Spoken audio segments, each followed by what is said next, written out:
দর্শক, পীর সাহেব চরমোনাই অনুসারীরা আজকে কোটা সংস্কারের পক্ষে অবস্থান নিয়েছে। আজকে কিন্তু শাটডাউন চলছে। তো চলুন, নেটওয়ার্ক কিন্তু নেই, মোবাইল ডাটা নেই বলে লাইভ দিতে পারছি না।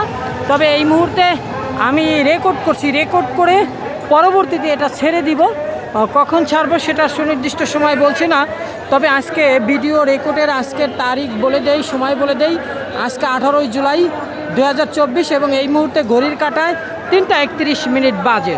তো আমি নিয়ে যাব ভেতর পর্যন্ত কি পরিমাণ লোক আছে এবং চরমোনাই অনুসারীরা এখানে উপস্থিত আছে সেটা আপনাদের দেখাবো। কারণ এই মুহূর্তে আপনারা জানেন বাংলাদেশে কিন্তু মোবাইল ডাটা নেই। পরবর্তীতে যখন ডাটা কানেকশন পাবো তখন এটা দেখাবো। তো চলুন, আমি ক্যামেরাটা একটু উঁচু করে নিয়ে যাই, কি পরিমাণ লোক আছে দেখাই ভিতরে বাইরে।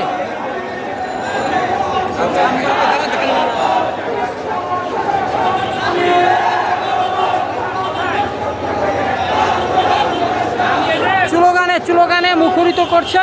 ভিডিওটা শেয়ার করবেন, শেয়ার করলে ফ্রেন্ড লিস্টে থাকা বন্ধু বান্ধব, প্রিয়জন, এলাকাবাসী, দেশবাসী সবাই জানবে। আর কে কোন জেলা থেকে দেখছেন সেটাও কিন্তু লিখবেন, আমি প্রত্যেকের কমেন্ট কিন্তু পড়ব। আর জনমুক্তি আন্দোলনকে সাপোর্ট দিবেন।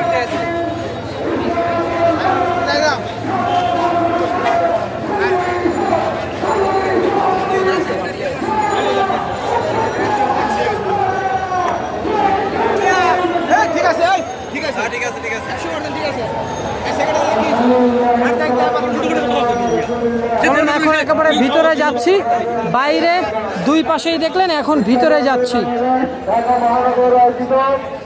আজকের এই প্রোগ্রামের সংগ্রামী সভাপতি, আজকের এই সমাবেশের সংগ্রামী প্রধান অতিথি, আমাদের প্রান্তীয় রাহবার হযরত পীর সাহেব হুজুর চরমোনাই, উপস্থিত জাতীয় নেতৃবৃন্দ, নগর নেতৃবৃন্দ, সমবেত বিক্ষুব্ধ ভাই ও বন্ধুগণ, প্রিয় ভাই আমার, আজকে আসলে বক্তব্য দেওয়ার ভাষা আমাদের নাই।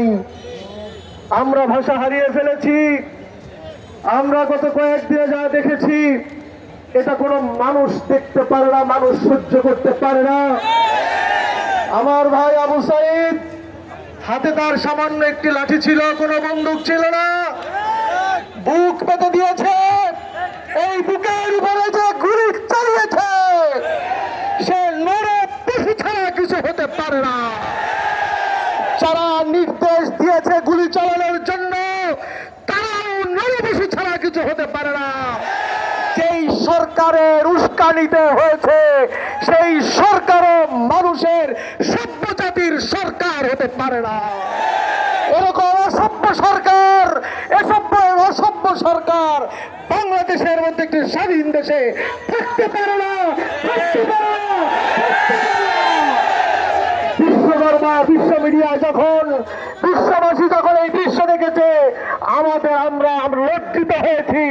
স্বাধীন একটি বাংলাদেশে, স্বাধীন সার্বভৌম দেশে পুলিশ কিভাবে বাংলাদেশের সরকারি দলের ছাত্ররা কিভাবে আমাদের শিক্ষার্থীদের উপরে, ছাত্রীরা নিরীহ, ছাত্ররা ঢাকা বিশ্ববিদ্যালয় নিরীহ, তাদের উপরে কিভাবে চাওয়া হয়েছে, এটা কোনো সত্য দেশে হতে পারে না।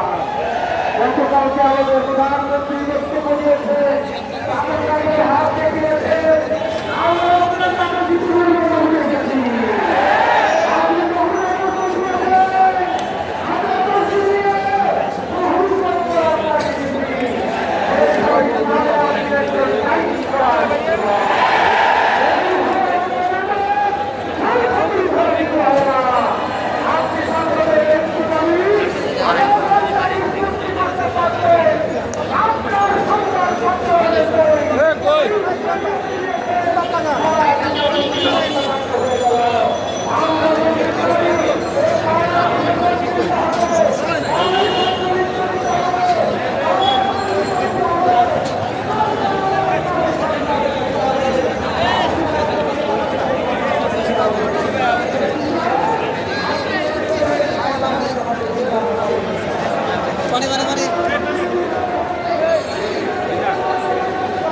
ভাই